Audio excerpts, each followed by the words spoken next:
Hey everybody, welcome to the PC Perspective Podcast. This is episode 313 being recorded on August 13th, 2014. I'm Ryan Shrout. I'm Jeremy Elstrom. I'm Josh Walrath. And I'm Alan Malventano. I did not make the mental connection before the show started that we were on 313 and it's August 13th. And is it Friday the 13th too? Yes. No. Somewhere. Oh, No, not even. I'm going to go with No. No. No.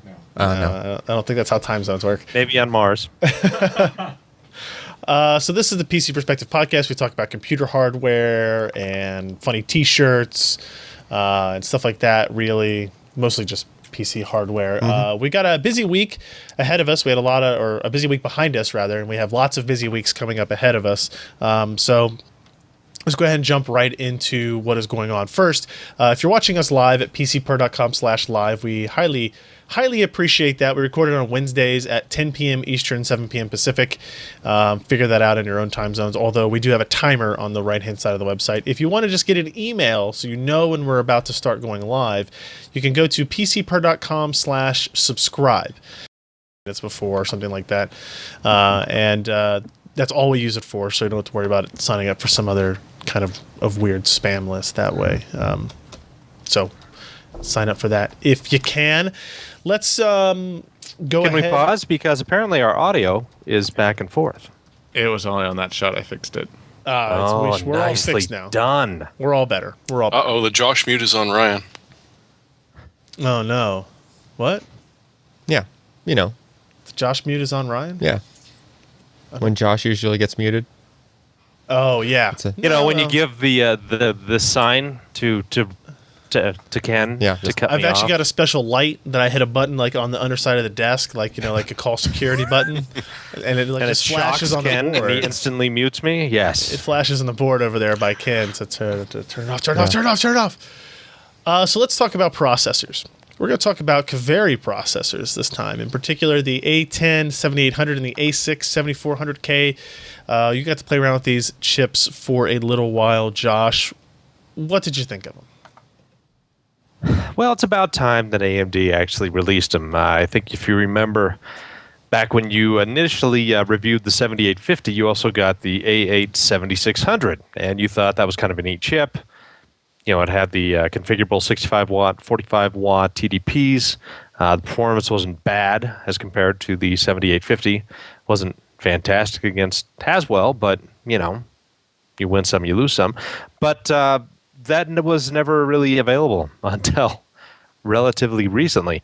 And it's interesting because now AMD finally launches out two more processors for the Kaveri lineup, and finally is able to provide the 7600 to the market. So we've got three processors. I was able to review two of them, and all three of them feature the configurable TDP. So they come out of the blocks at 65 watts, and they are optimized for 45-watt operation. Okay. And AMD has done a ton in low-level software work to try to extract the most performance out of these products without really exceeding the TDP levels that we're looking at here. And primarily that is, hey, let's boost these up as fast as we can for as long as we can, and then as soon as the work's done, go back to zero, or, well, it's not zero, but get down to a lower power area. So the 7800 performs slightly below the 7850 in most applications. When you start getting into things that will really stress the CPU cores, it'll start to throttle down and down to keep at the 65 watt and the 45 watt range, whichever one that you are at. Now, because it is steamroller and it is lower clocked, it doesn't perform as well as the last generation Richland, which were clocked at like 4.0 to 4.4. Or in this case, I tested against the 6970, which is 3.9 to 4.3 in turbo mode. Right. So overall, CPU performance, well, not fantastic. Yeah. You can see here with the graphs, like the 7400K, which is kind of an interesting little product and something I'm going to be, messing with a little later. It is only a single module 2-thread core. And so it does not perform, obviously, as well as the others, but that's also $77. It's still got a pretty solid graphics unit. It's got true audio, all the other hardware goodies that come with Kaveri, and it really is aimed more at the that 20-year Pentium edition product. I think in ways it's going to be curious to see how far that is going to overclock, and that'll be something that I'm going to check out here later. Cool. Graphics performance, of course, is really good. It's there. I mean, AMD still has the best integrated graphics unit. GCN architecture is fantastic. It's really well designed, really powerful, really flexible. You can do some really great things with that just from having a single 65-watt TDP 7800. I mean, a lot of the games that you play, you can play at 1650 and 1920 pretty easily. Well, 1680. You have to obviously adjust the quality settings. Yeah, but overall, they were good parts. The price is still a little high for the 7800. I think it is $155. The 7700, which is above it in performance, but is also a 95-watt TDP part, that's around the same price. The 7850, I think, is still in the 169 range. And again, the 7400K, which again is totally unlocked, you can get that for $77. So if you want an inexpensive gaming machine that you can still enable the GCN clusters, you can have true audio, and you can overclock this monstrosity as far as it'll go, which I'm guessing is still going to be in the 4.6, 4.7 range if you have pretty good cooling. For $77, it's not a bad deal. The 7800, I think, is not as compelling, though.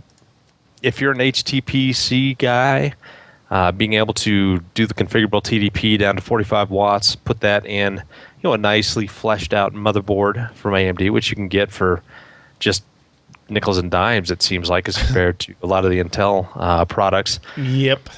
It's going to be a good, solid product for such an application, and you're not going to have a whole lot of cooling for it. So, I mean, for different areas, small form factor workstations that do not need a lot of graphics power or a lot of CPU power, again, it's a solid part. Probably this is a story we could have talked about without actually having done much of the test, right? When we kind of knew where they were at in many of these stances. So, but yeah, I think it's good the to thing see. the thing that is most disappointing to me is when you compare it to that i3 4330. Yeah. How badly it falls down on a lot of the CPU tests. So, I mean, it's not even really close in most of those. Single-threaded, it's not multi-threaded. It's kind of a washout for them. They've got an uphill battle, and especially when you consider that they slightly decreased in like IPC from the previous generation. There's that too. To fight against. Per clock IPC did improve, but they had to clock it down so much lower. Right. Yeah. All right.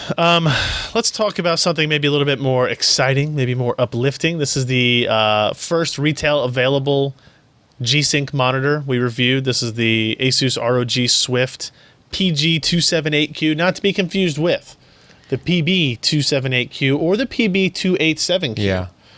Or the VG248QE, which is actually kind of different, so that's okay. So this is the ASUS Republic of Gamers Swift, ROG Swift PG278Q. It's a 27-inch 2560 by 1440 monitor. Has 144 hertz refresh rate, but maybe most importantly is it has one of these inside of there, the NVIDIA G-Sync module that enables support for G-Sync technology. I'm not going to go over G-Sync here. We've talked about it a lot throughout the last 9 months or so. We are basically looking at a replacement for V-Sync on or off that enables smoother animations without horizontal tearing. Best of both worlds. Yeah, if you don't know what this is, you need to go back and read. If you go to the PG278Q review on the website, there's links back to the previous stories we did, as well as links back to the video we did with Tom Peterson just after they announced G-Sync that kind of really goes over in detail the explanation of G-Sync. I have a little bit of an overview in the story itself, if you just need a refresher course, if you will. Now, this monitor also has ULMB, ultra low motion blur, which is it's a technology where the backlight strobes at the same point as the refresh is occurring. Yeah, it's in sync with the refresh. Right, as opposed to just kind of being always on or always off, right? Now, Light Boost is what this was called originally when it came out with 3D Vision, right? And it was NVIDIA's way of trying to reduce ghosting for because they were displaying two totally different images, not totally different, but two different images on the screen very quickly, alternatingly. So they needed a way to make sure there wasn't a lot of ghosting or pullover, like those pixels were on the screen and turned off as quickly as they could. And so Light Boost was the technology for that. And what people found is even if you weren't using it in 3D mode, if you could hack it in and use 2D mode, that you had this low persistence, I guess maybe we would call it, like non-ghosting image. It's kind of more of an effect, I guess, but I mean... Yeah. You know. The negative side effect of it is, though, it lowers your brightness. It reduces your brightness fairly considerably. It's hard to show in photos or anything, but if you look at some of these pictures, you know, if you look at it in person, you will see brightness is essentially cut in half, right? And what you get as a result... Can you just like crank up the brightness to compensate, kind of? Or? You can't. Like, even if you turn the brightness all the way up, you know, unless... Without ULMB, you typically have your brightness way down. Yeah, it's still going to be noticeably different. Okay. Now, the benefit is certain games, especially like RTS games that have a lot of small text on the screen that are like hovering over characters' heads, and you are constantly kind of scrolling back and forth across them. Yeah, that text will be a little bit sharper and easier to read with ULMB. If it's something where like you're playing late at night and you would have the brightness down on your monitor anyway, then maybe that's okay. But NVIDIA kind of says that, you know, for the most part, you can't enable both of these at the same time. I should point out, G-Sync won't work with ULMB enabled, so you have to pick one or the other, and you should just basically pick whichever one helps you the most in that particular game. And in my testing and playing around with it, the G-Sync is a much more noticeable benefit than ULMB is, except for very specific use cases. The monitor itself, like I said, 27-inch, 2560 by 1440, great specs. It is a TN panel, but as we saw with the PB287Q, the 4K panel that was TN, better than typical TN. Yeah, like the best looking TN experience I've seen, really. In terms of viewing angles and all that, there was one bug that people have found where, what was that called? What's that? If you show a grid of... individual pixels where it alternates black and white each pixel. Yeah, I think it's like gray and white or something. It was called, what was that? What was the test called on that website? I can't remember what it was called. Test. It was like scan. Yeah. But if you show enough of it on the screen, then it kind of, I don't know, something in the panel is doing some math and it like ends up affecting the color of... Yeah, like the gray that occurs turns into like a greenish gives it a green tint, and it changes a little bit, alters what's even outside that area a little bit. So it's like, I don't know, some kind of weird... I have never seen it outside of that. Like there's a website you can go to where it creates this very specific pattern. That's used to like benchmark monitors and crawling and that kind of stuff.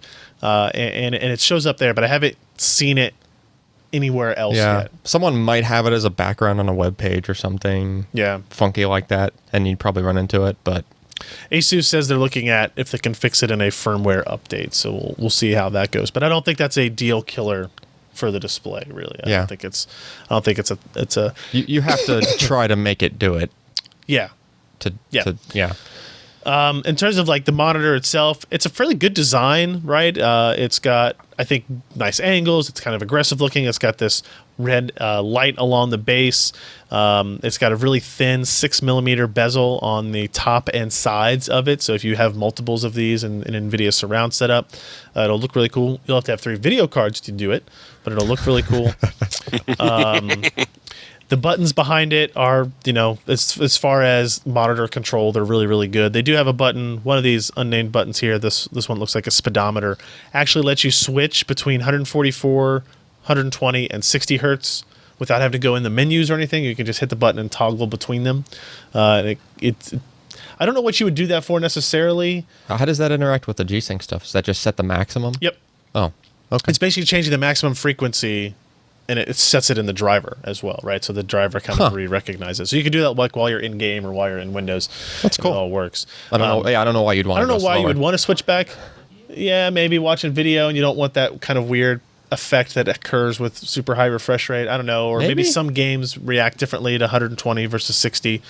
But you can do it. It's for me, it was just useful for wow, look how much different it looks going from 60 to 120 to 144. Yep. What else we got here? The OSD, like I said, works fine. ASUS has these things where you can permanently add a targeting reticule to the exact center of the monitor. If the game doesn't have one, I guess kind of like the original Doom. Maybe? Or did they have a dot? I don't remember. I think it was a dot. No. They also have like a timer. You can set a timer on it. So like the OSD will just always have a timer up there. Apparently, if you're really into RTS games and you know like the cooldown rates or like the recharge rates of certain things, you can just what if I'm really into Hot Pockets?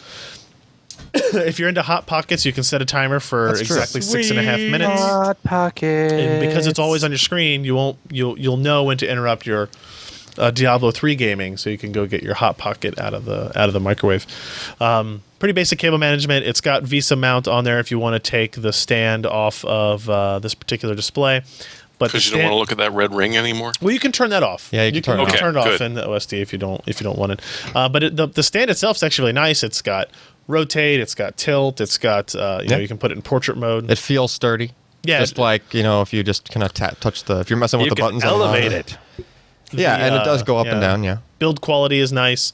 And here's what's interesting: like these are the only connections on the monitor, right? You've got your power input, got your DisplayPort input, a USB 3 hub, essentially. Like this goes to your PC, and then you have two USB 3.0 ports on there, which is nice. But the only connection on this monitor is DisplayPort. Yep. There's no HDMI. There's no DVI. That's G-Sync, right?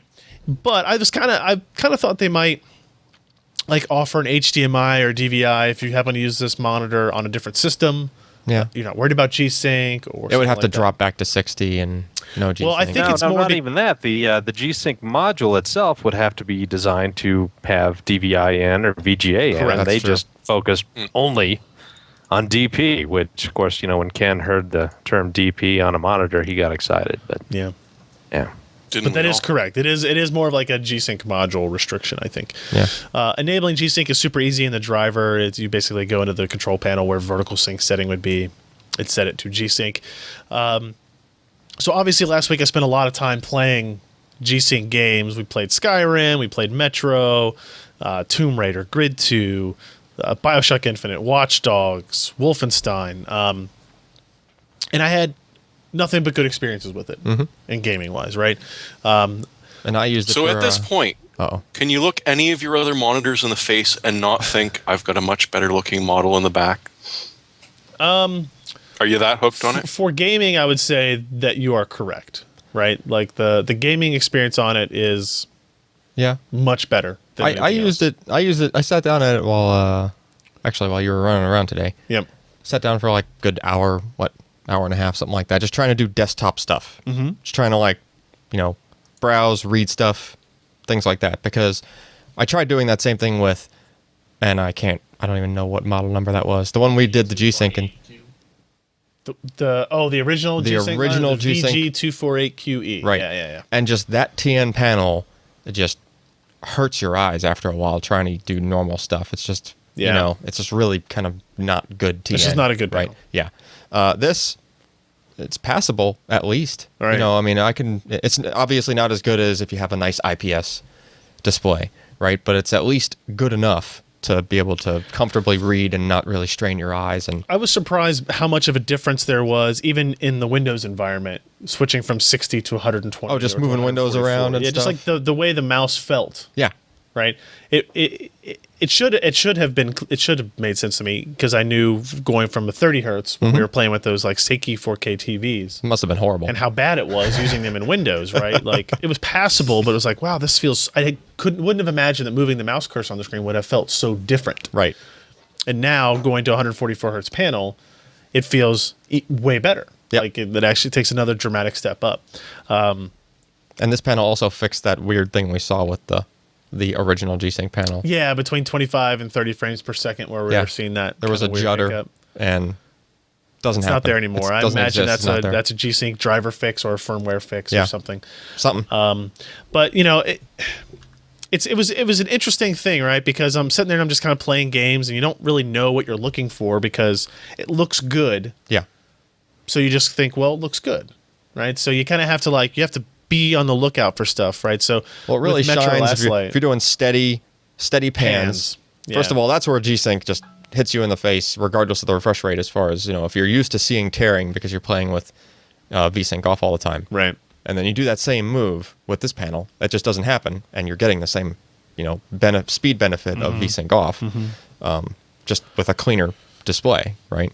And then the other place where it's a pretty big difference is just really low refresh rates. If you insist on cranking your settings all the way up and you don't necessarily have the fastest video card, that experience is really kind of crappy if you're trying to play with V-Sync on and not get tearing. Right. Because now you're getting all of the negatives at the same time, right? But with G-Sync, it lets you get away with that same frame rate and be a little bit more playable. It's interesting, right? Because if you looked at the reviewer's guide from NVIDIA, they were recommending you get like a Titan Black or 780 Ti to use with this. I use a GTX 770, which is a much more, it's a much lower price card. I think it's more, in line with what people who are maybe looking to buy these things. It's a much more common card than a 780 Ti would be. And I'm still able to find games that fit into both those windows, right? If you looked at, I played Tomb Raider, and my frame rate ranged from like 30 to 46 frames per second. That's a good and it was right in that area where the difference was dramatic. Yep. Right. But then I also played Skyrim, right? And Skyrim is a game where my frame rates range from 65 to 105. And even if you had a normal display with VSync at 60, you'd still have a pretty good experience there. Yeah. But now that you have higher than 60 refresh rates, you still get the advantages of not tearing at all on the screen, right? Bioshock Infinite, frame rates from 55 to 100, improvements there. Watch Dogs was another big one. Even at low quality settings, 2560 by 1440, our frame rates were between 40 and 47. Yeah. So another place where it makes a pretty bad experience, or at least a reasonable experience, a much better gaming experience. Much more playable, much more responsive. It was just easy to sit down and play with it. They even go into in their viewer's guide, like NVIDIA recommending you need to have like a high DPI mouse, like you need to have a high quality mouse, high polling rate mouse, right? Okay. Because things are going to feel different. Oh yeah. Than they felt before. Yeah, but mice have been good enough at that. Yeah, but like don't use something like this. Yeah, don't use like a wireless. Don't use a cheesy like laptop wireless mouse. Yep. Yeah. Don't do that. Yep.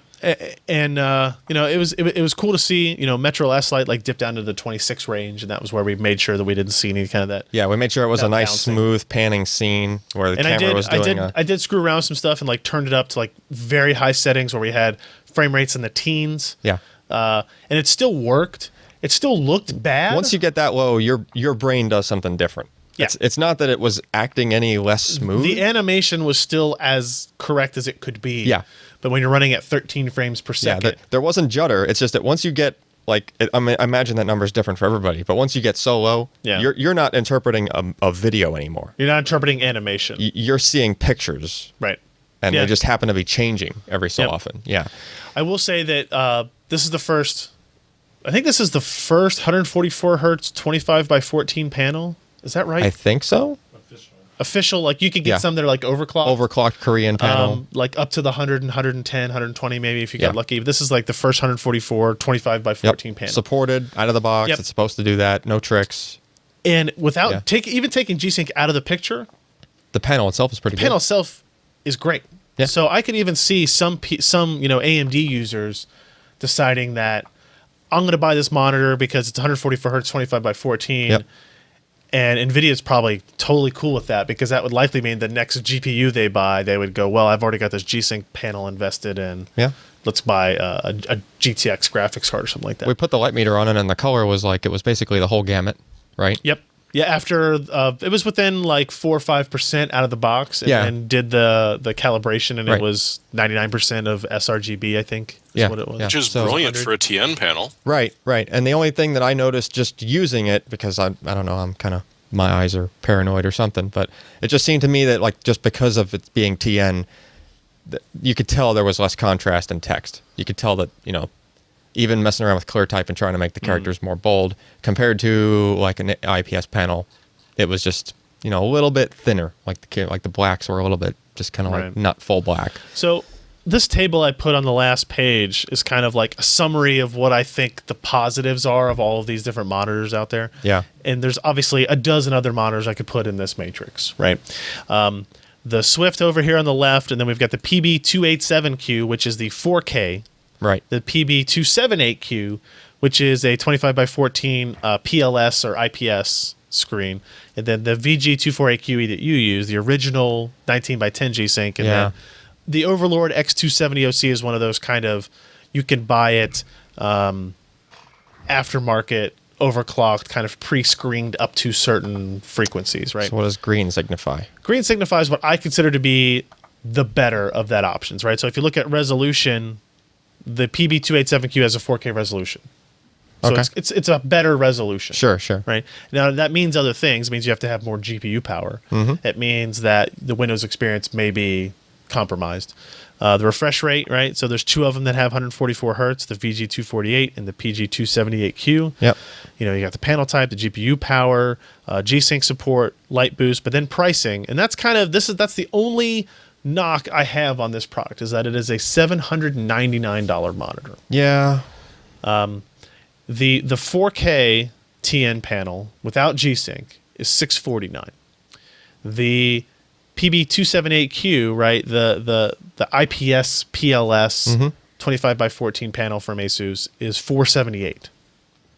Right, so you're talking about a $320 difference between it and the TN with G-Sync and 144 hertz. Right.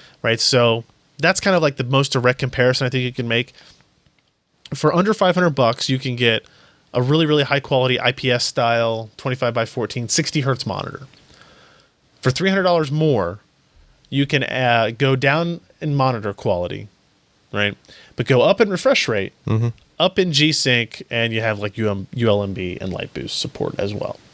So it's an interesting kind of trade-off discussion. Yeah. If you are a gamer sometimes, but highly into productivity stuff almost all the other times, then you maybe would lean towards the IPS style panel. If you are a gamer all the time or almost all the time and you browse the internet just because that's what you do when you're bored, then the ROG Swift is probably the better choice. Yeah. Right. On that chart, the two G-Sync panels look pretty close except for the price, but in reality that TN is totally different than. Yeah. So why do you have GPU power as low for the it's a lower res. G-Sync? Because it's okay, I see it. It's a 1080. Yeah, okay. it's 1080. I was confused. Yep, gotcha. That happens. I wasn't quite sure how to word that in the table, right? It was like required GPU power. Like how much, because like for the 4K monitor, you need to have more expensive GPU hardware to take advantage of that monitor than you do even with the ROG Swift. Yeah. I'd like to see the 4K G-Sync come from It's them. coming. It's not coming from ASUS, but there is one coming from Acer. Yeah. Go ahead. It's Acer. Yeah. And then there's a new 1080p coming from Philips, I think. Yeah, because I think 4K would benefit more likely to benefit from the G-Sync. Yeah. Effect, because at that higher resolution, chances are you're pushing lower frame rates, and you're going to want that extra benefit. I agree. Yeah. So we talked about this for a really, really long time, but check out the rest of the review. We have a video of it as well. This is one of the things you just, if you have the opportunity, you should go try it out at a Micro Center or something like that when they start to show up. Yep, sit at it. At Fry's or whatever. But don't do it unless you're ready to plunk down the money. Well, because you might not want to leave the store without without buying it if you like it enough. let's move on. I don't want to get this going for too long, but another kind of big story that happened this week was that Intel released some information on the Core M processor, which is the Broadwell Y version of processor. So Broadwell is the next microarchitecture coming from Intel. It's 14 nanometer process, and the Broadwell Y is kind of like its ultra low power version. Super thin, ultra low voltage parts. Oh, I remember you telling me about this. Yeah. So Core M is the brand. I think they announced that at like Computex in June that would be the brand. So they brought me out to Portland, and they wanted to talk about the what's and the whys of this architecture, starting at this entry point. Like, we didn't talk about desktop parts really at all. Did you get mugged in Portland? I didn't. No. Did you run into any Grims? I was actually in Hillsboro, which is like the most suburban part of Portland I could imagine, probably. Was the dream of the 90s still alive in Portland? Oh, of course. Okay, Yeah. good. No, everybody was wearing denim and listening to grunge music. So, I mean, that's all that happens there. It's the Northwest. So the first bit about it is the 14 nanometer process. And this was an interesting discussion with them, talking about, I honestly, the most interesting part to me was that the idea of the 14 nanometer not really indicating anything in particular about the process technology itself. Yeah. And the same thing being true for 22 nanometer and up through like 90 or so. Like, it's not necessarily feature size anymore. Right. Yeah. Yeah, because 22 nanometer, they had feature size that was actually 26 nanometer, Right. closer to TSMC's 28 nanometer stuff. Right. So yeah, keep going. But it's a marketing term rather than an actual engineering term. They didn't want to call it a marketing term, of course. They called it more of a naming scheme, right? So how they do the math is they take the kind of the metal the pitch, right? by pitch multiplied and get your logic area scaling, and then they see how much it scales at the next process down. Right. So in this case, it was a 0.65 scaling rate. So if you took 22 and multiplied it by 0.65, you get 14.1. So it's an effective nanometer. It is an effective kind of nanometer range. It's effectively based on Hey, logic area. Intel lied. Electrons died. Okay, I'll put that in the next. Well, we should put that in the next Yes. story. Yeah, that's for sure. So, I don't know how much we want to get into this, right? You should go in and you should read the article and look at the images and look at the slides. And I like the power thing. We should touch on that just briefly. That's like where it has It's added about the processor itself. the processor. Yeah. Processor part has added power states where it's basically effectively like Hold on, before I don't want to get to that yet. We're going to focus on the 14 first. You're just going on the 14. The only thing is the only other. So it's smaller. It's more dense. You get better scaling. Again, it's going to be targeted more towards improving performance capabilities on the low voltage side than it is improving scaling on the high performance side. Like, if you look at this slide right here, it kind of shows that in a way, right? So if you look at 1x voltage, right, this is in relation to, or leakage rather, in relation to previous generations, you basically have a straight line across. So like high performance computing, server computing, think Haswell E, Broadwell E eventually, that kind of stuff, performance is staying pretty much the same. right. At the same leakage level. What they're trying to do is more improve things down here, right? Where For mobile. right, Yeah. mobile, tablets, notebooks, they want better performance at those lower voltages, right? So people who maybe were expecting this architecture to be like a huge jump in CPU performance, you're probably not going to see it. Right. Right. It's more about getting that performance in lower form factors with longer battery lives than that. They also talked about their relation to other fab facilities, right? It was interesting. They talked about how other fabs had been more dense than they had been generation to generation. Like, they had better density scaling, but they had always been later, Yeah. right? So if you looked at, let's see, what are the examples here? 45 to 40, 32 to 28, or 22 to 20. Intel was always the first one out. But eventually, once the other ones were released, they actually had better scaling, like in terms of density, Okay. right? But as Intel is now beginning to ship its first second generation The FinFET stuff. FinFET stuff, Yeah. the competition is still trying to get out their first FinFET design. So they got a pretty good jump ahead. So they believe that they will not only, starting with this generation, not only have a timed benefit, but actually a density benefit, which is great news for Intel, and it's bad news for everybody else that makes all their stuff on competing fabs. Sorry, other guys. Right? And they talked a lot about, how many billions of dollars they invest in this, and it's not like something that comes free or it's just some miracle that occurs. Yields on it seem reasonable. They're a little bit lower than where 22 was at the same time span, but they claim that all the tweaks they have going forward will fix that. They also said that 22 nanometer was their their best yield of any process ever in the history of the company. Wow. And I thought that was a little bit surprising. Yeah. But Well, they weren't trying to achieve incredibly high speeds. True. yeah. I don't know. Yeah. But still, it's impressive. It is. Especially with a first generation FinFET, or they call it their 3D gates or Tri-gate. whatever. They did use the term. Tri-gate. They used the term FinFET on their own stuff in these meetings as well. So As for the speed thing, shouldn't we be seeing 22 nanometer high performance stuff with Haswell E soon? we should. We just don't know how much. That'll be faster 22 it is. nanometers, right? Yeah. So that's kind of We just don't know Then how much that'll- faster it will be. Right. Or what date it'll arrive. Exactly. So the Broadwell, the next step of it, the next half of the discussion we had was about Broadwell specifically. Okay. Right. And how it used the 14 nanometer and what architecturally it was doing. Right. So this is an interesting little look here. Right. So these two packages, the one on the left here is Haswell Y, and the one on the right is Broadwell. And you're looking at a difference in like the package size, right? So this is the the green substrate that everything is kind of attached to. Notice the PCH, PCH here. These are actually the same size. They don't change from generation to generation.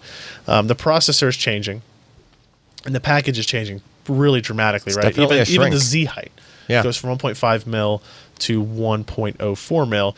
Had to break the 1.1 mil rate because memory packages like SD-RAM, Yeah. DRAM is 1.1 mil. So they wanted to be under that. So you can put it on the same board right next to the Yeah. RAM. Yep. Yeah. So it was revealed the die size of Broadwell wide, 82 millimeters squared. That's 58% smaller than Haswell, which was 130 millimeters squared. So do you even need a heatsink for this thing if they're going for that? So they're fanless designs. Okay. So they're heat sinks, yes, but fanless. What they're But going more for are like a heat fanless spreader designs. or Yep. something that's, also Yep. on the RAM, I guess. Completely or- passive Okay. stuff. They also talk about the same 2 megs of cache per LLC. These are just some of the specs that were kind of creeping out through the meetings we were having. Yeah.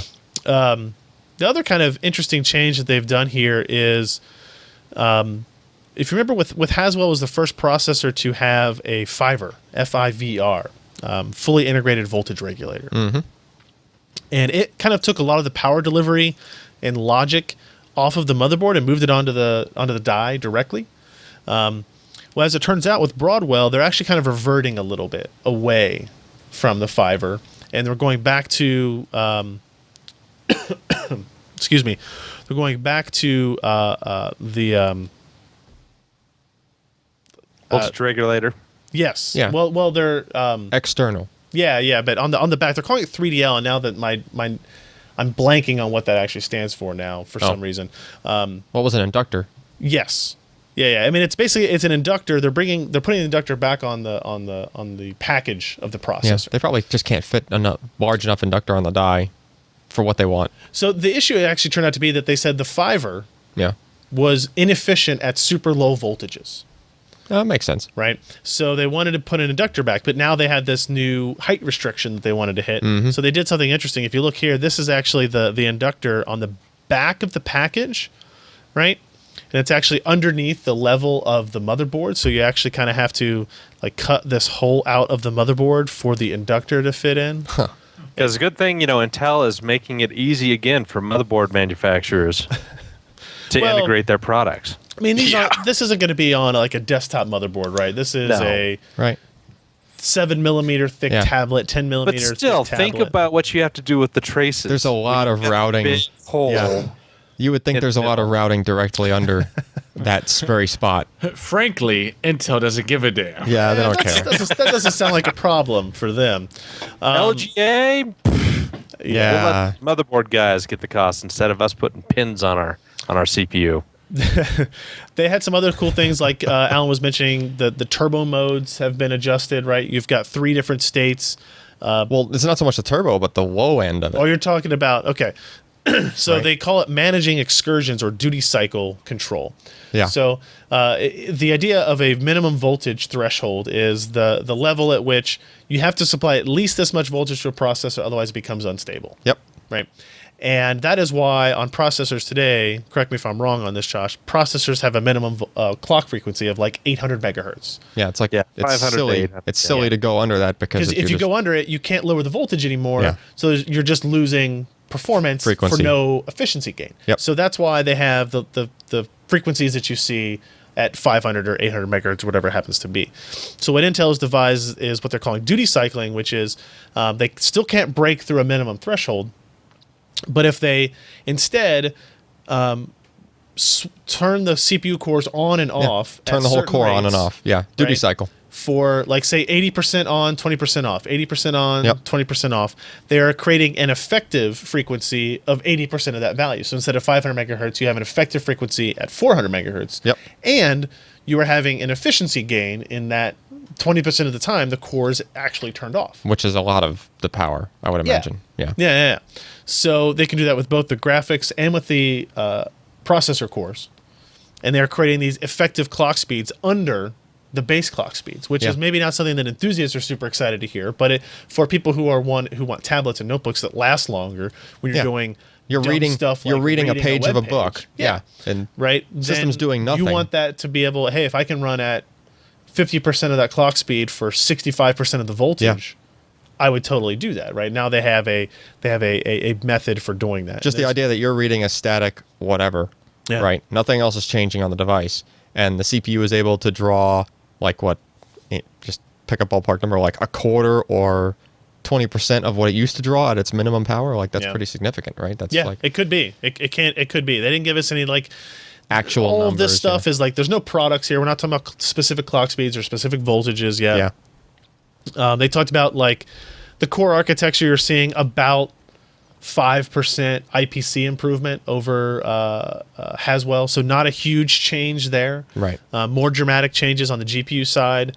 You're going to go from 20 to 24 execution units on the same class of processor. Obviously, when you get into the desktop parts, those will even scale a little bit higher. DX 11.2, OpenGL 4.3, media improvements. I find this funny. The PCH is still built on 32 nanometer technology, and they felt they basically said there's no power advantage for them to move it at this point. There's not so many transistors in there probably that compared to the And CPU. not only that, but you're looking at pad space because you still have all this I/O power and ground coming out of there, and you keep shrinking that, and you don't increase the features. You're suddenly going to run out of pad space on your, you can't connect process die. And you got to think these processors don't even have PCI Express connectivity, Oh yeah.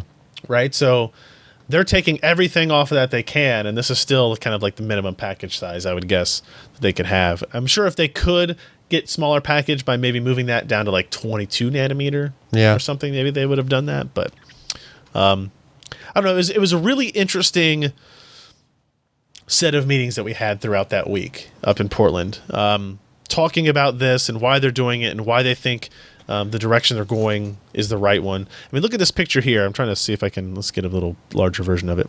This is a motherboard, right? And these are memory modules. Memory chips. Yeah. This is the processor. Right? Like, that's kind of messed up. Better start making some smaller RAM. Yeah, like, that's... Those RAM Intel packages is doing are its huge. job of shrinking. Yeah. Do you remember MRAM from graphics cards in the mid '90s? Oh yeah.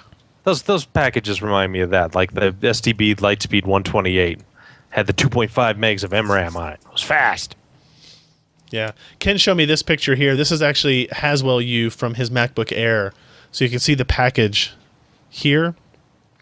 and in its relation to a quarter, and then keep in mind of how much smaller Broadwell has become on that same idea, right? So the CPU, the most important part of a notebook like that, the most powerful part of a notebook like that, but not, in terms of space, they're doing a pretty good job, I think, of keeping up their side of the bargain. Yeah. So I don't know. I don't know what else to say about that necessarily, Josh, if you have any other commentary, but I encourage people to go read that write-up on the 14 nanometer and what we know about Broadwell today. Yeah, it's going to be neat stuff. Everybody's going to go low power because software certainly can't take advantage of higher CPU performance as much. And certainly if you need a high-performing CPU, you're not going to be looking at Broadwell Y. No, I mean, not for a desktop or something like that. No, not Broadwell Y. Maybe Broadwell, but not Broadwell Y. Correct. All right, let's talk about one more article that came up this week. The OCZ Arc 100 SSD, another SSD release. This is in their lowest cost, I guess. It is market here. Lowest cost ever from OCZ. Lowest cost ever from OCZ. So what are we looking at here? What kind of controller? What kind of flash? So it's the Barefoot M10, which is the same controller that was in the Vertex 460. Okay. Right. And it's driving the, I think it's the A19 nanometer. So it's this new style Toshiba 19 nanometer flash that's supposed to let them get way more from a wafer because the die size is smaller. Okay. So that would presumably lead to much lower prices, right? So that's where the price battle thing is coming in here. But that M10 controller is actually pretty good, right? So when we tested the Vertex, performance was pretty good. Yeah. Right. Good throughputs, good IOs per second. This one is slightly derated. Like the max throughput is only like 460 meg per second instead of like 550.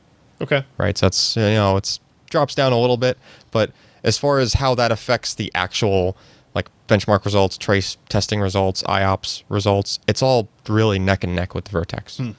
So you can tell the controller is the same. It's really almost as if they just kind of put a cap on like the maximum straight line speed of it.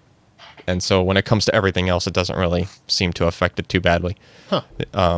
Which is good, right? What capacities is this available up to? Is it only up to 480 or does it go to 960? Only up to 480. Okay. It's 50 cents a gig, 480 and 240, and then the 120 is $75, which is actually pretty cheap. $75 for 120 gig SSD? Yeah. That works out to 63 cents a gig, but for the lowest end, usually you're paying a little bit over the bare minimum cost per gig because you have to pay for like the PCB and the controller and that stuff too, right? So what other drive uses this controller? The Vertex 460? Vertex 460. And our experiences with that have been positive thus far.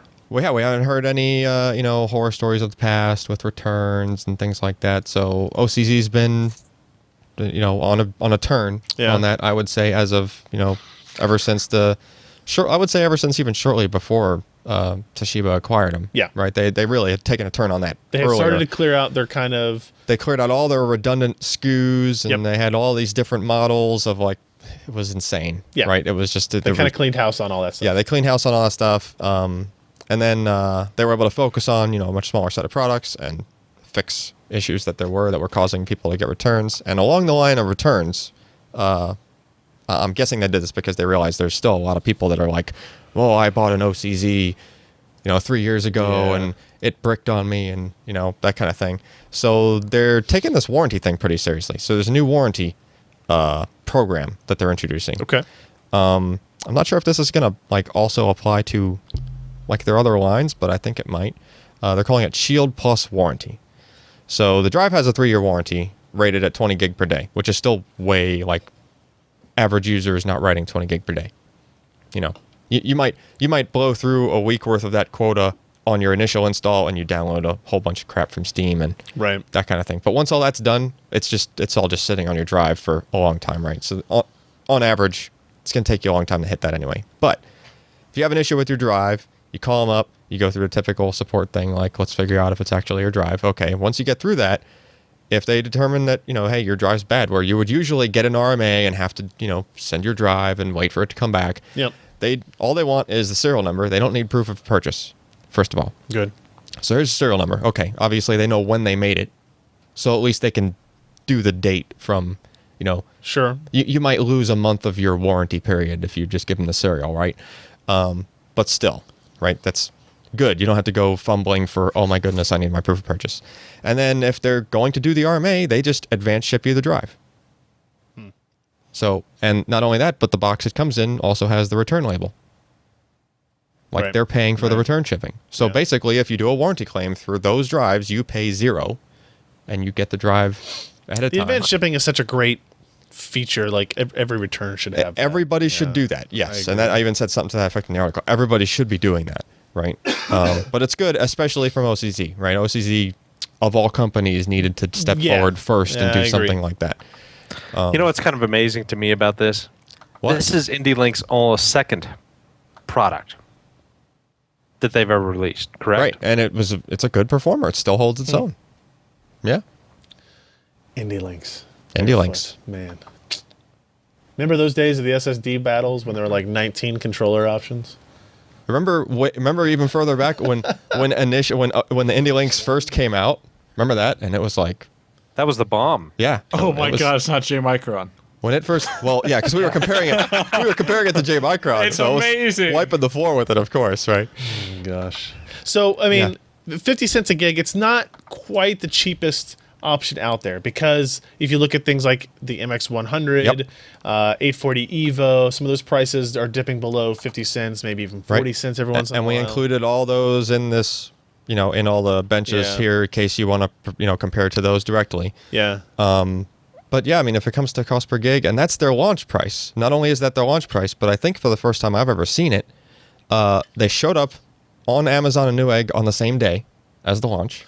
Yeah, I think they look like they sold out or they're on back order or something right now. But Probably because they got scooped up pretty quick. Yeah. So same day as the launch and at the MSRP price, because that's just been historically those things have always been like, scarce and then at a premium.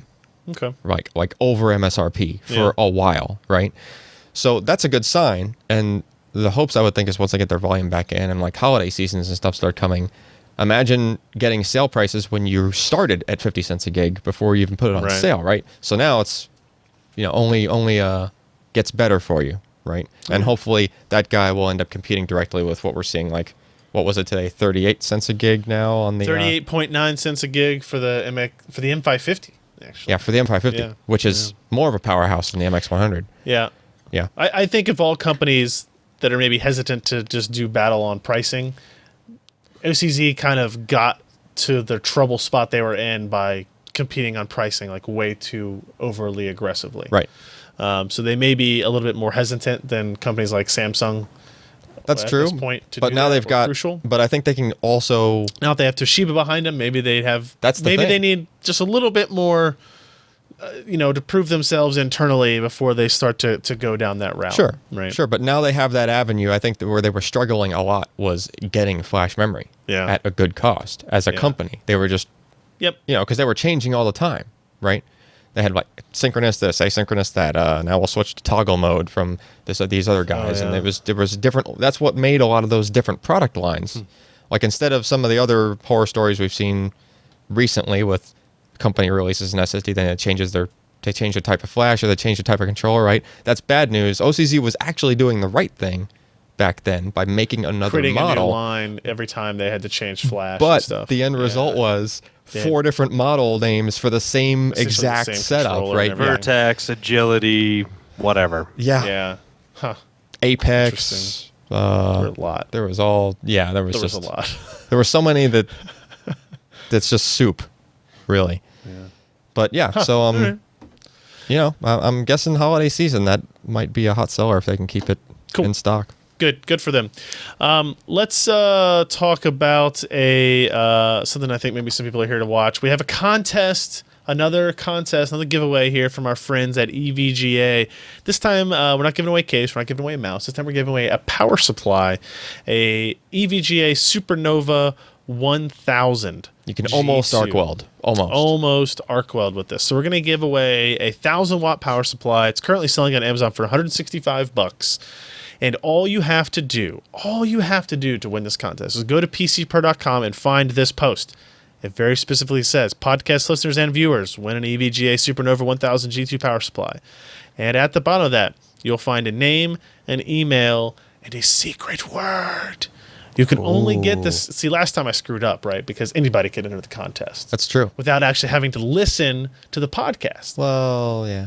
Now, you have to input the secret word, which I'm going to make up on the spot because I didn't think ahead enough to create the word beforehand. Better make it easily spelled. So the website answer isn't checking to see if it's the right secret word. No, it's not. You submit it. You submit it. And if I draw your name and you don't have the right word, then you don't win. I move on to the next name. Oh, okay. We draw another name.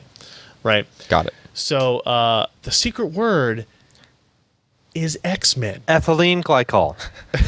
No, X-Men. What? Jiva! We're doing X-Men. Okay. X-Men is a secret word for no apparent reason. It happens to be the shirt I'm wearing tonight.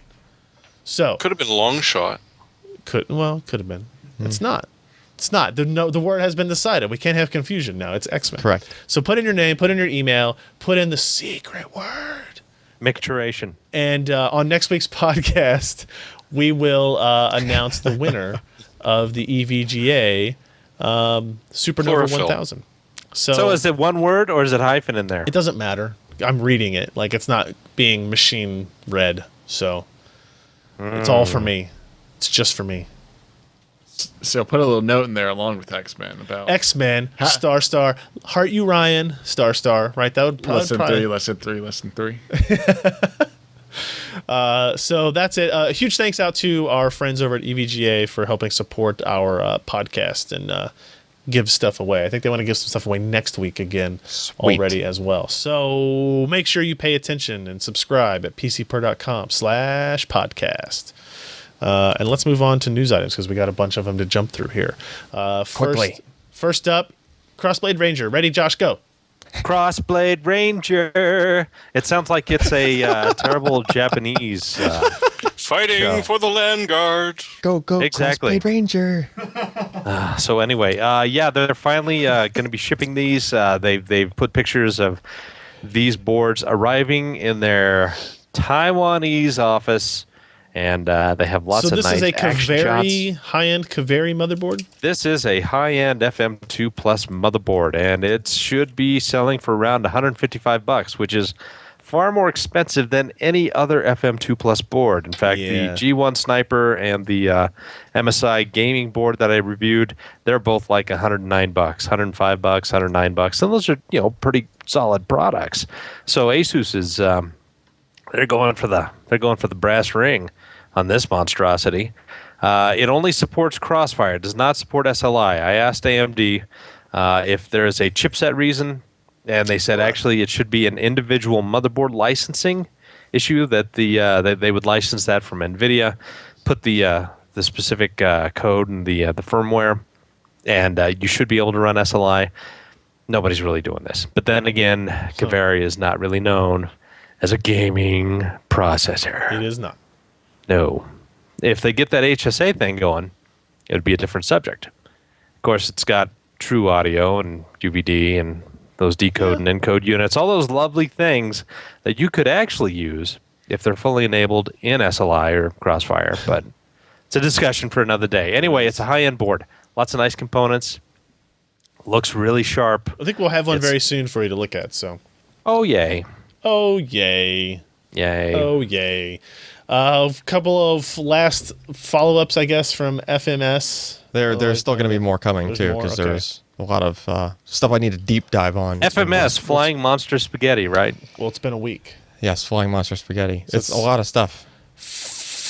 Phison announces new quad-core PS3110 SATA 6 gigabit per second SSD controller. Yeah, it's just a newer. They already made a SATA 6 gig controller. This one just has slightly higher, max IOPS capability. Basically, like the previous model was like 70, 80K. This one's like 90K, 100K. Yep, that kind of thing. Yeah, I mean that's really pretty much it. It's just like an incremental upgrade. That wasn't made that much of a big deal about. Watch dish one. Compared to the I took a picture of. They're not. That's not really like kind of announced yet. Well, they have a sign. Kind of, but there's a sign there, so I just kind of snuck it in. But yeah, they're making a PCIe 3.0 by 4 controller. 2,800 reads, 1,500 writes. Yeah, pretty fast, but megabytes like, per second. you know, they don't have it on anything yet, or NVMe 1.1. yep. A lot of companies are trying to make their next like NVMe M.2 PCIe 3.0 by 4 Yep. thing. Yep. Right? Everybody wants to make that controller. Everybody wants a thing. Because that's going to show up in a lot of the mobile platforms moving forward. It's like we're back into 2010. Yeah. Yeah. SSD controllers. Yeah. 30 new SSD controllers. Here we go. Indie links. All right, why in the hell anybody is doing another SATA 6G controller is kind of beyond me. I think they were just trying to compete with all the other controllers out there that are capable of hitting 100K random IOPS. So Too little, too late. Is that what you're thinking about, Josh? Yeah, I don't know. I think they're just development costs. Why would we want to do that? Well, Phison is worried about other stuff right now because I think it was their USB controller that was susceptible to the bad USB thing. Sweet. So what else we got there? That SSD you were ranting and raving about is susceptible to firmware that can hack your machine. Just thought I would let you know about that. If you plug it in over USB. Well, it's a USB jump drive. Oh, well, then there you go. Yeah. Enjoy. So, yes, he's going to plug it in under USB. But I have to. I thought you meant the I have Phison. to be the one to maliciously put bad stuff on it first, and then I can do it. Somebody could make malware that would make your machine infected. What's actually now is that it's great because now I have the weapon. That's true. That's true. Right? I'm not worried about some- it. I've got Some the blade, tech son. in the factory in China is redoing the firmware on each of these things and creating his own private botnet Yes, exactly. using USB sticks. Have you noticed your Outstanding. computer mining a lot of Bitcoin lately? Yes, only when you plug in the jump drive, it starts mining Bitcoin. I plug in this USB drive. My CPU usage goes to It's like 100%. 100%. I don't understand what's going on. But the RAID works so much better. I don't get it. So what got the? So what's the Silicon Motion thing here? So that's what got more people talking, at least, even though it's not super significant, but it's a good performing controller, SATA 6 gig again, but designed to drive all the current forms of triple level cell flash. Okay. So that's handy for like your budget, moving forward, like your budget. So you could create one SSDs. controller that then you could swap the flash inside of without a bunch of headaches. Yeah, it's able to drive all of the current triple level cell flash that So exists. if you wanted to, right? maybe you had an SSD and you were a company. Yeah. And you didn't care about changing out the performance characteristics of it on the fly after you started selling it and marketing. You could just change the You flash. could just change out the flash. The controller and all those will idiots still will just drive keep it. buying it. That's true. Yeah. Sweet. Yeah. Sign me up for the Silicon Motion SM2256 controller. So Well, the key to that one is that it can drive triple level cell flash, and triple level cell flash is usually very slow. okay. Right. And this one, I guess, somehow achieves enough parallelism to be able to pull off close to 100K random 4K IOPS. So, yeah, we didn't see like specifically. And it says it'll be able to do that with all of those memory types? I guess it depends on how many dies you stack and that sort of thing. So did I miss the point where people other than Samsung started making TLC, or has that not happened yet? Okay, so did you talk about that on the podcast last week? I was gone No. because Samsung. That was a breaking gone. news post I from know. the Flash Memory Summit. We at least didn't know what we were talking about. Samsung announced that their 32-layer triple-level cell flash is going to be produced in triple levels. Sorry, did I say triple-level cell twice? You did? Yeah. So the stuff So that's it's in the 6th level, right? so the stuff that's in the 850 triple. Pro, It's which 9. is 32-layer MLC, they are going to produce in triple-level cell. Right. So that's one step away from basically making an 850 Evo. Oh, okay. Yeah. No, we did. Right. Yeah, they no, talked about that. We talked about that. What I'm asking is, when did SanDisk and Hynix start making TLC flash? And, SanDisk and Hynix. I've only ever heard of Samsung making TLC flash. No, because I think they've had triple-level cell eMMC products. At least SanDisk has, I think. I have absolutely no idea. That's one of the ways they squeeze. Clearly, they have it. I mean, it's it lists it here. Yeah, I just didn't know if that was just something that not was popular. coming or something they're making right now. Yeah, fair enough. All right. So you'll Yeah, say that's you'll that. have more from Flash Memory Summit. Yeah, there's a couple of interesting technologies that some other companies were demoing. That's not the kind of thing that's usually like just like, ooh, look, here's a quick news post. Like I need to actually do a couple page thing on each one of them. Ooh, look, a news post. Yeah. Speaking of, ooh, look, a news post. Tim Very wrote up a story for us on the new Acer Chromebook 13. Jeremy, do you know anything about this new Chromebook from Acer? Well, it's running the Tegra K1 SoC. What? Yeah, it's kind of a neat idea because, I mean, some of these used to be running the Exynos, and that's just kind of sad. And the Bay Trail wasn't so bad, but it's kind of interesting to see the numbers that came out of Burke's little talk about what they're expecting this Chromebook 13 to see. And the Tegra K1 is sounding pretty nice on this. The multitasking that they were saying, because of course we don't have one in hand quite yet, but from what they're saying is sounds pretty bloody impressive. The pricing is bang on for what you'd expect from a Chromebook. The most expensive one is just under $400. $379, The base price is about $300. So it's going to be interesting to see just how well these stack up against the current performance.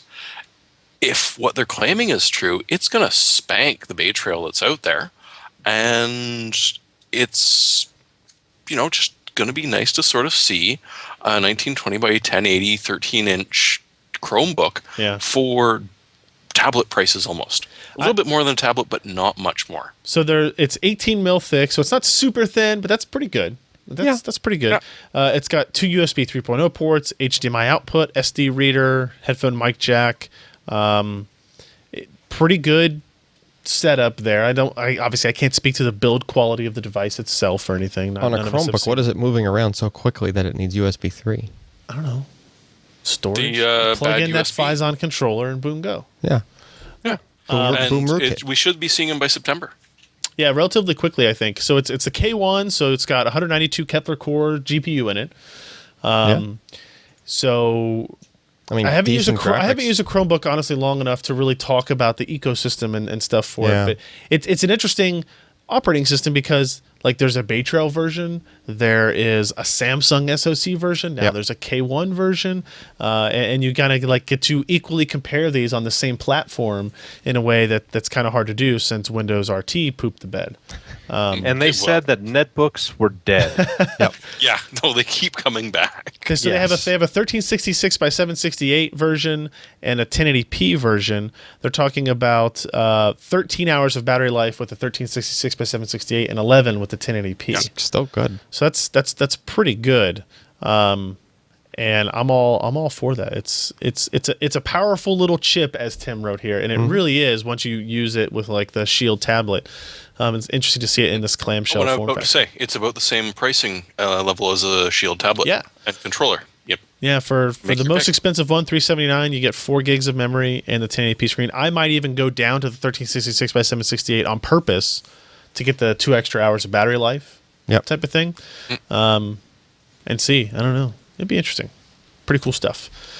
Also, so we've got 2 company-owned cities to talk about first. First, Jeremy, give me the quick rundown on AMD's recent purchase of the city of Seattle. Well, apparently they've bought Seattle for a very low price, and they're thinking about installing ARMs on it, extra ARMs, about 8 of them. 8 64-bit ARMs? Well, 8 64-bit ARMs. A couple of other things, like, say, DDR4 support for people who are doubting that AMD even knows what DDR4 is. Now, Seattle is sort of this interesting melange of x86 and ARM that is sort of the first that we've really seen. Intel's trying to go their own way. AMD's like, no, ARM already exists, so why don't we try and figure out how to set it up? And so they've set this up in a very sort of neat way. You've got 8 64-bit Cortex A57s. They're set up in pairs. So each one is almost like a dual-core chip. They share L2 cache, but the L3 cache is shared amongst all of those cores and amongst the controllers. So your memory controller, your coprocessors, and your input-output. It's sort of an interesting way that they've managed to grab ARM and do something that sort of looks rather interesting just on the face of it. When you dig into it, I mean, they're actually going to be supporting 8 SATA 6 gigabits and 8 lanes of PCI 3.0. You can have, several 4.0s, one 8 point. It's up to you how you want to divvy up those 8 lanes of PCI Express. And they've also slapped in, which is going to be very important for a lot of server users, which is exactly what this is for. It's not going to be a desktop part.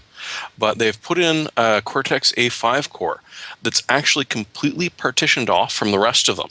It's in what AMD's calling Trust Zone. Intel's got their own branding after buying McAfee. So essentially you've got a little secure boot environment in which you're completely invulnerable because it can't talk to anything else.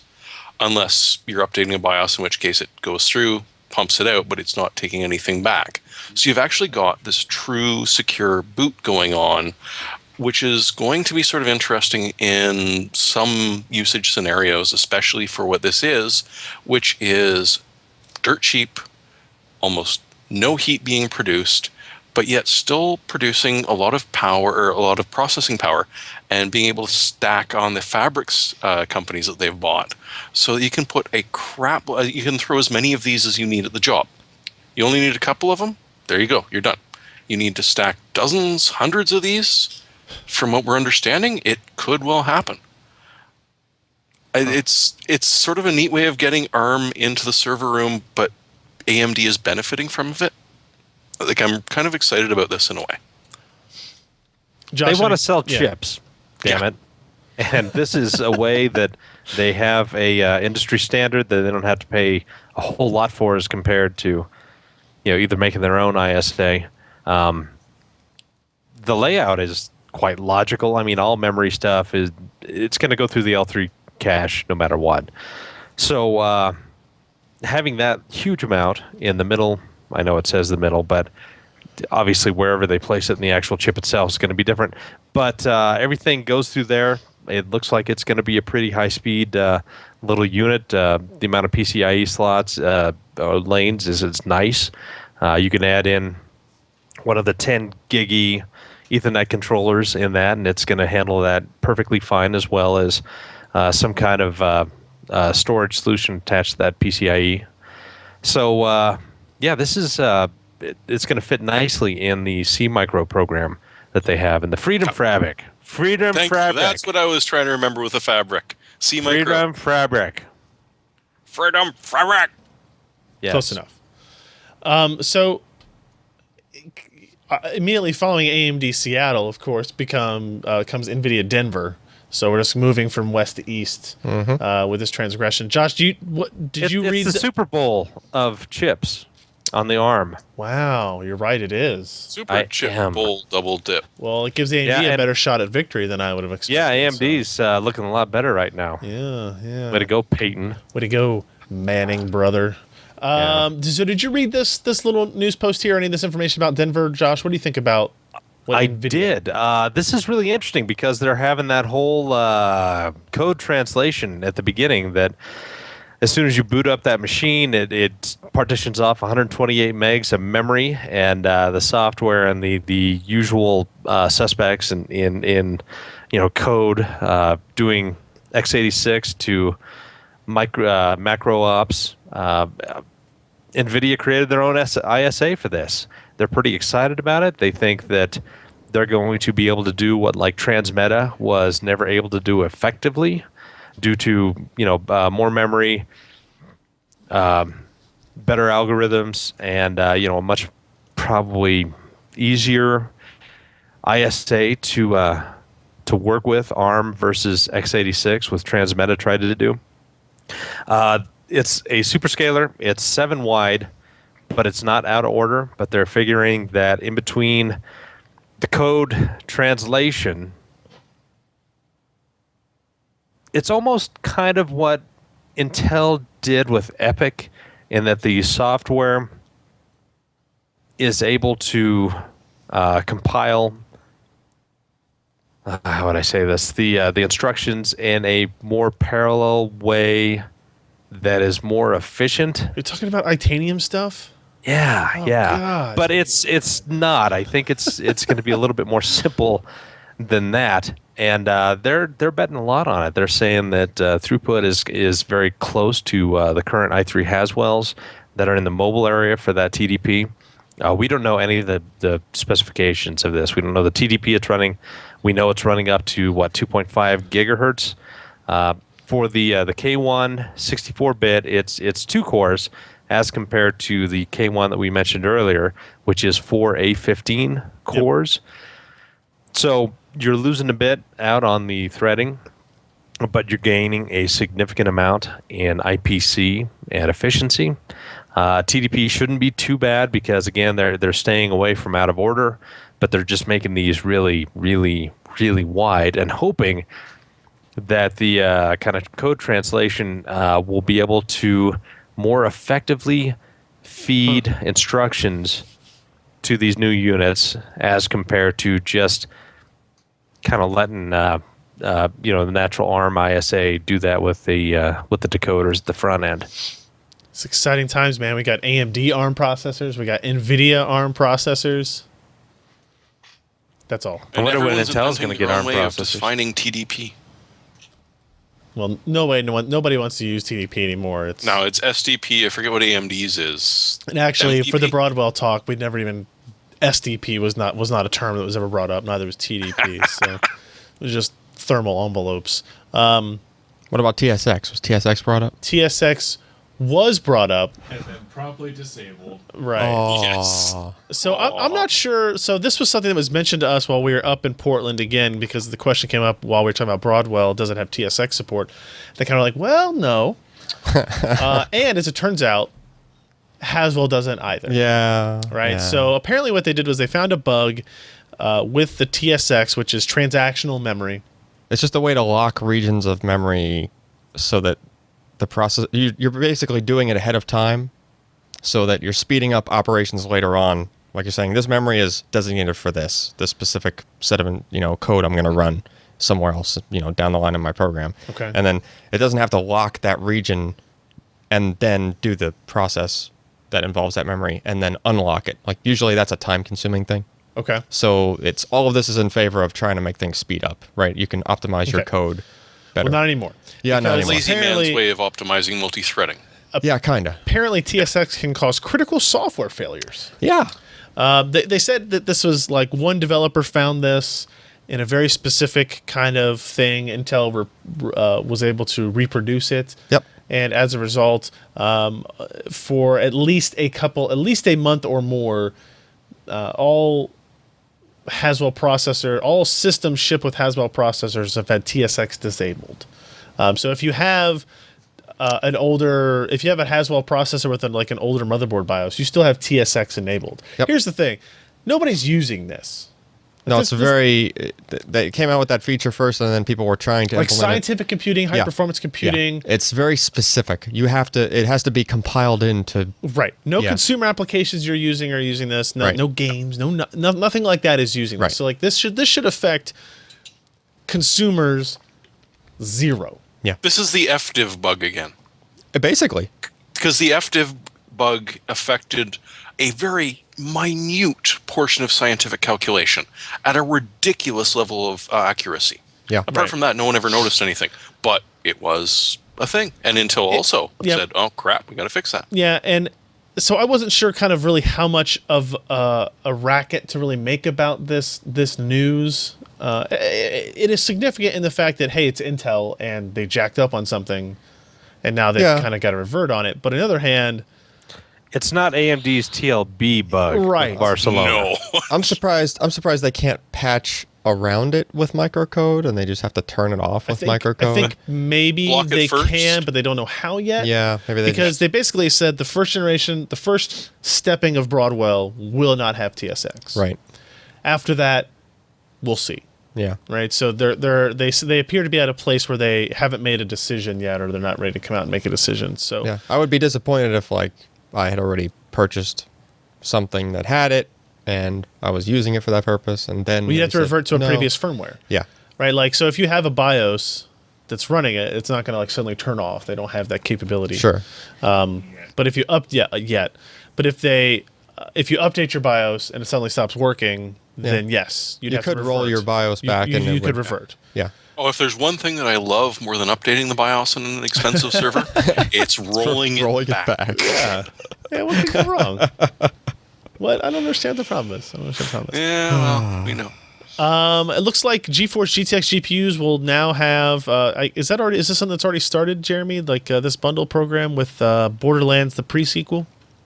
Yeah, even though you can't get the pre-sequel, apparently as of today-ish, Okay. you pick up a 770, a 780, a 780 Ti, or a Titan, because everyone's buying the Titans. Yeah. You get a free key for when it's released, Borderlands the pre-sequel, which apparently a lot of people are really looking forward to. I mean, we had fun playing it live, but it perhaps not my sort of game. But regardless, I mean, it's sort of nice to see that, hey, even if you pick one up right now, boom, you're going to get a free game. And it comes out October 14th. Something America. like that, yeah. And October 17th internationally. So. Yeah. So I think NVIDIA had a lot of success with the original Borderlands 2 bundle. It was a very, very big game, big launch, big release, very popular. I liked it. It was fun. Maybe we'll game stream some Borderlands pre-sequel, the sequel 2. Hey, it worked good for the 2. Borderlands 2 was fun. Yeah, it certainly was. All right, and our second to last news story for today, AMD Tonga. It's a GPU, apparently. What? Yeah, exactly. So rumors had been circulating for a while about like a replacement GPU for Tahiti, essentially, right? So we have the 290 and the 290X. We have the 260 and the 260X, right? That are new GPUs. Yep. Right, and everything else in the middle was really old. Oh, okay. Right. So Tonga is apparently going to be a replacement for probably the 280, the 280X, those types. But apparently was it at Hot Chips today or no, SIGGRAPH? AMD's FirePro W7100 was released, and it turns out that it happens to be that same new GPU. So I guess what's different about this is that it actually has a smaller memory bus than Tahiti. Instead of 384, it's 256-bit. Okay. Isn't that called the NVIDIA bus? It's pretty close. It's the same. 256? Yeah. But Josh, you were saying before the show that you actually think because it will actually be faster, though? I think so. I think they've done a lot of optimizations. I mean, even in that 10,000-foot view, we see that they've now quadrupled the ACE engines. I can't remember what those are. Jeremy, what are the ACE? Oh, they Accelerated are compute the engine? bloody. Yeah. You had to catch me out on that one, didn't you? Yeah, accelerated asynchronous compute engines. Yeah. They've Yes, also thank you. went for instead of 2 shader engines, which essentially allowed them to increase triangle count for what is that? Sampling triangles. It talking about escapes me. Tessellation? Tessellation, dang. So they go from 2 to 4. So right off the bat, okay. there's a lot more granularity of how they're handling data and sending that to the actual stream units. They've gone down to a 256 bus as compared to the 384-bit bus on the R9 280 and the 280X. But if they've adjusted the caches and kind of the workflow and data flow, they may actually be making a much more efficient engine that will outperform the 280 and the 280X.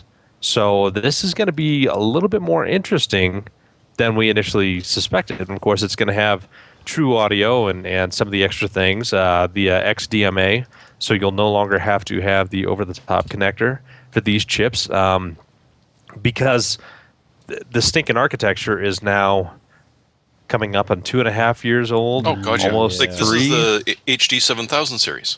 Exactly. That they have got to extract a lot more per transistor efficiency as well. And so we're going to see better power consumption as compared to the previous generation. I think it's going to be a bigger jump than people expected. It's not going to be a next generation I can jump. tell you that the first commenter in our story does not share your excitement My enthusiasm. about the prospect of time. But you know what? I really like to see companies optimize their products and make them more streamlined and do interesting things with them, even though it's not going to be a massive jump. But because they simply can't have the massive jump because 20 nanometer is not effective for GPUs at this time. We're going to have 16 nanometer FinFET. That's going to be, I think, where everybody's going to be aiming for the next generation of big GPUs. But for the time being, both AMD and NVIDIA have really had to lean on their engineers and say, you know what, you need to extract as much performance, as much efficiency out of this die area and transistor count because you got nothing left. And of course, after having 5 billion transistors to go through, they do have a little bit of leeway. All right. Our last story for the evening comes from Intel on the DirectX 12 side of things. What? Is it a thing now yet? with less CPU. So it a thing? Intel apparently at SIGGRAPH, so there's a whole bunch of stuff going on. GDC Europe and Gamescom and SIGGRAPH and what else that we were talking about? Hot chips. Hot chips. Hot chips. So SIGGRAPH is going off in Vancouver. Vancouver? Yeah, not invited at all. Thank you very much. Man, I like Vancouver. I'd have gone. Added Intel had a DirectX 12 demo at their booth. The scene containing 50,000 asteroids. That's a lot of asteroids. Each in its own. Doesn't draw resemble call. the Mantle demo at all, does it? Was developed on both D3D11 and D3D12 code paths and could be switched while the demo was running. They are measuring both power as well as frame rate here. Well, no, they're doing CPU and GPU. So yes, Yep. CPU, GPU, and they measure power and they measure frame rate as well. There is running on a Surface Pro 3 with an Intel HD 4000. The processor shows significant power reduction in the CPU, even a slight decrease in GPU power for the same target frame rate. If power was not throttled, Intel's demo goes from 19 all the way up to 33 frames per second with the API switch.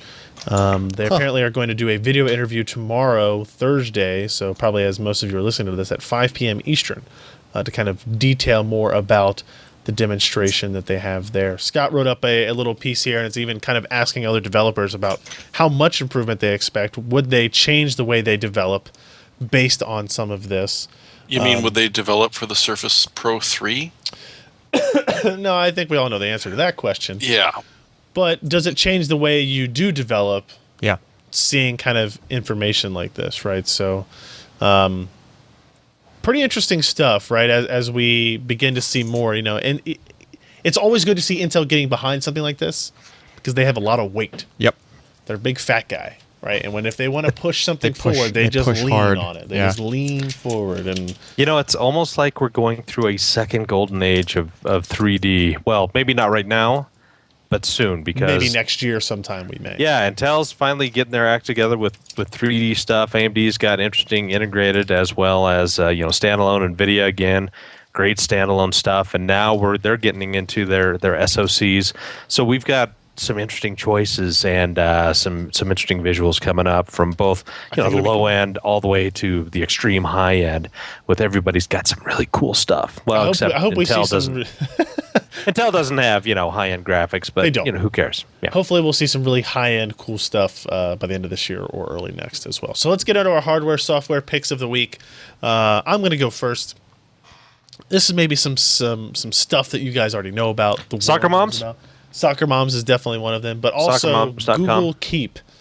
So I have been a big user of Google Tasks, which is basically like a checklist thing on Google Calendar. Yep. And you can also, I think you can use it in Gmail. I've used that. Well, But Google now you've beat the next boss, and you're in the Google Keep now. Yes. So Google Keep is it's an app for Android. I don't know if they have it for iOS, to be honest with you. I doubt it. Who cares about iOS? But it's web based as well, and I have it always open on my desktop, at my PC or on my laptop, and then on my iOS device, and it kind of syncs everything. On back your and what forth. device? I'm sorry, my Android device. Okay. I don't know if it's on iOS. Ken's going to look for us. So it's basically like an ability to take notes. It's an ability to set goals.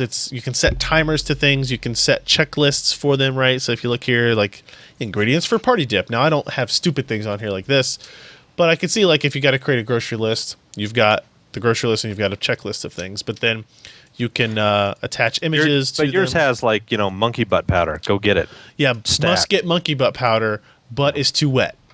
Kind of way swamp. Way swampy. Way too swampy. Right, so here it is. It's kind of formatted on the phone.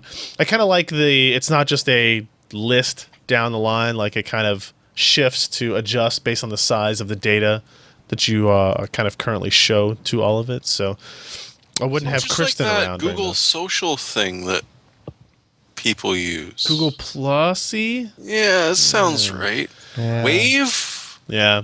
A couple things that are a little bit of a pain, like in this format, I think maybe on the phone, you can't like one-click archive or delete. Like they don't delete, they only archive. I think it's either on the phone or on the desktop where you have to like two-click to archive, and I thought that was dumb. But you get the widgets for all you people using Android. So, is it on iOS, Ken? There's a third-party app, but not a No. Google one. Okay. Yeah, I wouldn't bother using that. But I liked Google Tasks, and I liked the simplicity of it. And this isn't as simple, and that's kind of a detriment to me. But it also has things for I can add a timer to it or a reminder. And when when the reminder shows up, it has like remind me again and like dismiss or remind me again in 10 minutes, an hour, 4 hours, right? And like Tasks is still around, right? Yeah. Okay. Yeah, Tasks is still around. But based on how Google acts, it'll probably be deprecated. Have they integrated pretty that into Gmail and stuff? This? Yeah. No, not yet. Because like if you make a task from a mail item, currently it like puts all that together for you, and It does, you yeah. know, yeah. But yeah, it's just there's a lot more features in Keep than Right. there are in Task, but at the detriment of simplicity. Yeah. So give that a look if you're looking for a new idea in that regard. All right, Jeremy, what do you got? Well, first I have to remind Knight and Maury of when real motherboards were cooled with ammo clips. Yes.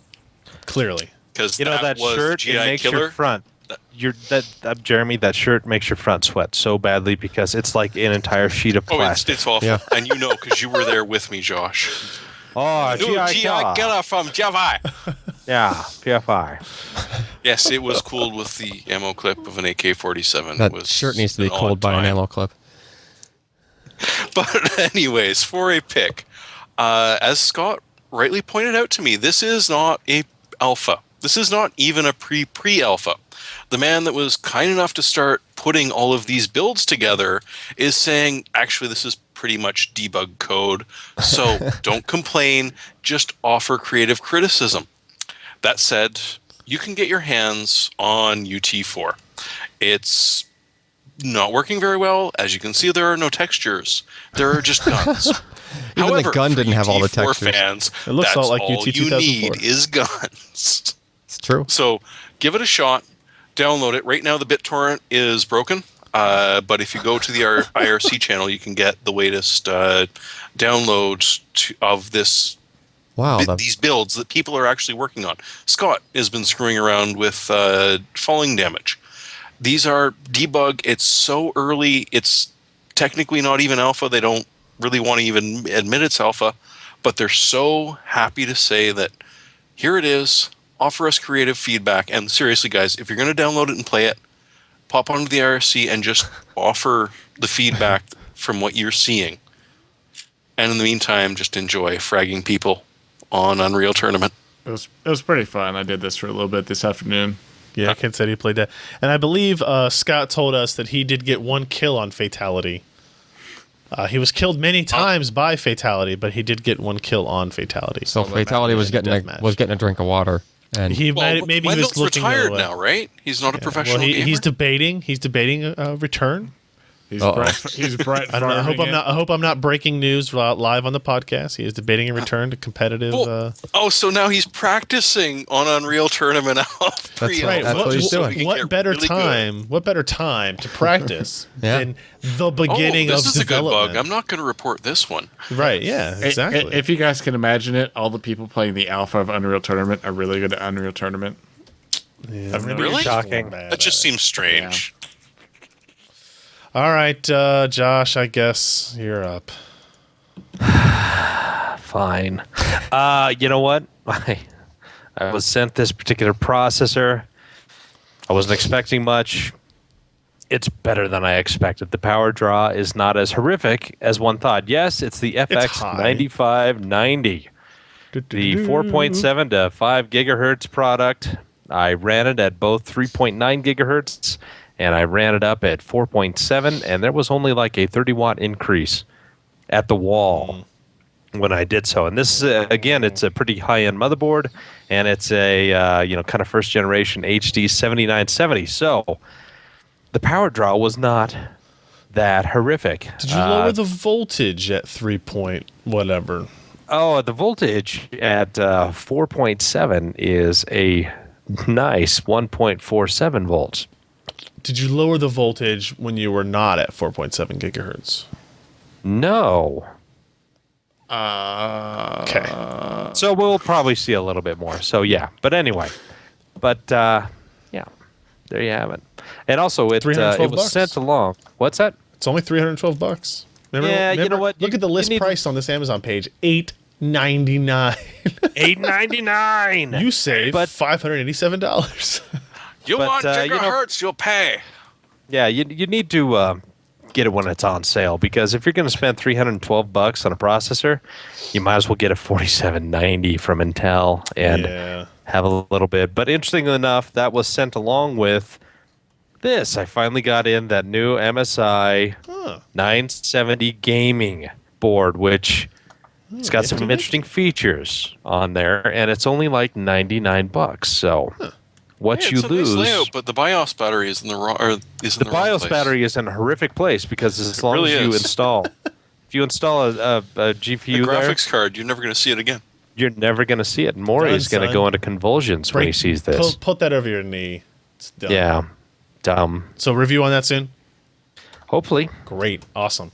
Alan, you're up next. All right, so a couple weeks ago, I wanted to remove some duplicate files. Oh, boy. And then that led to wading through the cesspool of the internet worth of duplicate file finders. Mm-hmm. Which in and of itself, there may be duplicates of. So I've managed to find a duplicate file finder to remove those duplicates. And then I managed to narrow it down to this guy, which is a duplicate file detective. I gotta say, tell me about the software first. All right, so it's just, you have a whole crap load of files. You're trying to go through dupes. You don't want to like something with a Fisher-Price interface or something that's going to be, simple and kind of, dare I say, like dumb enough to where it tries to not give you a lot of knobs to turn. And then what do you end up doing? You end up like deleting stuff that you didn't mean to delete, right? Arguably, you're deleting stuff. It's the most important thing to be careful what the heck you're doing, right? You want to know where the thing is I just deleted versus the duplicate, the copy that's somewhere else, right? So this thing just has basically every possible option you could think of for that kind of thing. And in the end, it makes your job... It has the ribbon interface. It has ribbon, which is kind of but it has a bunch of other, sidebar tweaks and everything that once you've done your search and it's ripped through your whole drive, you can kind of narrow stuff down really quickly. And you can just like right click on something and just pop open the Explorer folder of both sides. What where each file resides in the duplicates, because it might be duplicate folders, that kind of thing. So it just saved a lot of time. Remind me to set a rule to forward all of the spam that I get about deduping straight to you. Just to me. Okay. Just so it's I think a 14 or 15-day free trial. If you want to buy it, it's like $40, which is kind of pricey. But if you don't, how often do you really need to go through and dedupe stuff? So the 15-day trial completely functional? It worked. Everything I tried to do on it worked. Huh. So not very bright. I would say, so what I was going to say before is, you use this software? I did. I use it. Okay.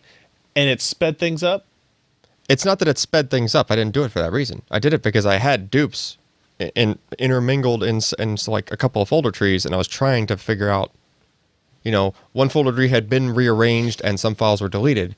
The other folder tree hadn't been rearranged, but had some other original files, right? I was just going to say, this took you a long time. Storage is cheap. Yeah. You save everything. Why not save if you're two of everything? trying to organize stuff. The issue is if you have like an out of sync, like, you had a copy and you rearranged a bunch of stuff there, and then you might have deleted some stuff. No, so you got to go Yeah, through yeah. my process, which is when you build a new computer, you take everything off of the old drive and you put it on a folder called Old PC on C drive, and then you just completely continue to use it until you don't need it anymore. Oh, you just keep using leave it? Oh. Or you just toss it on a RAID and watch it die. A Yeah, horrible I death. just usually ignore my backups and Back what? Still back up to tape. yeah. That's what tape It sound works like.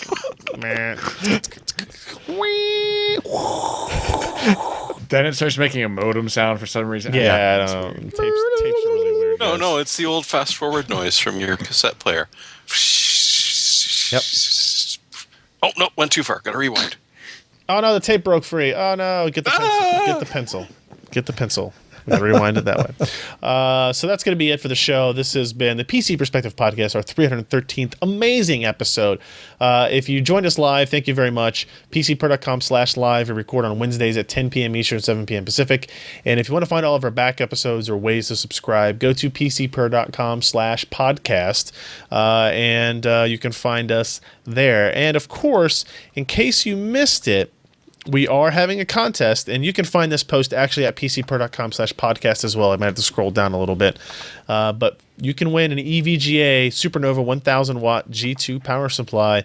All you have to do is know our secret word and fill out your name and email address in the form on the post. So do that thing. All right, guys, we will be back next week with another exciting edition of the PC Perspective Podcast. I'm Ryan Shrout. I'm Jeremy Hellstrom, muted. I'm Josh Walbreath. And I'm Alan Malentano.